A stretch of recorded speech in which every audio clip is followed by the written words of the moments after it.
Chata Léré, bon bah je l'adore. Ils s'attendent à ce qu'on couche avec une seule personne à notre époque. Non mais on est où là? C'est qu'elle tire partout où elle veut. Salut, c'est Camille Chamou, en direct des Arcs Film Festival. Et là, je vais vous parler des 5 films qui ont marqué ma carrière ou qui la marqueront. Évidemment, je commencerai par Les Gazelles.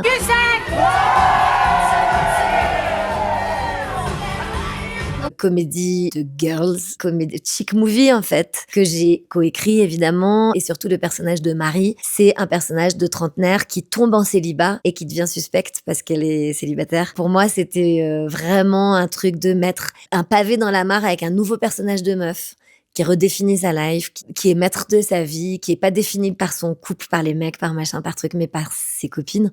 Après, il y a eu Marion dans Premières Vacances. Donc c'est vraiment ton premier rendez-vous Tinder? Et toi, c'est ton premier? Non, c'est pas ton premier. Je sais pas, j'ai pas compté. 30-40.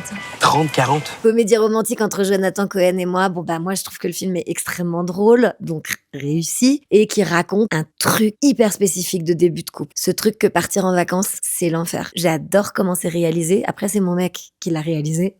Donc bon. Après, toujours en lien avec Jonathan Cohen, évidemment, Chata Léré. C'est vrai, j'ai rencontré le tissu, c'est parce que j'ai rencontré l'amour. Oh. J'ai rencontré un jeune marin, d'ailleurs, il est dans le public. C'est pas vrai, il est où? Il est là. Levez-vous, monsieur, levez-vous.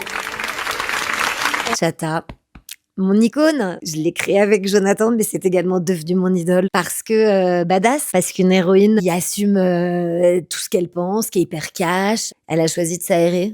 Elle décide qu'on aère là où on veut en fait. J'ai une sorte de cache-sexe et de trucs au bout des seins. Mais après, Chata Léré, c'est en finir avec une forme de pudeur mal placée. La pudeur n'est pas... La pudeur, c'est bien, mais c'est les sentiments, la pudeur.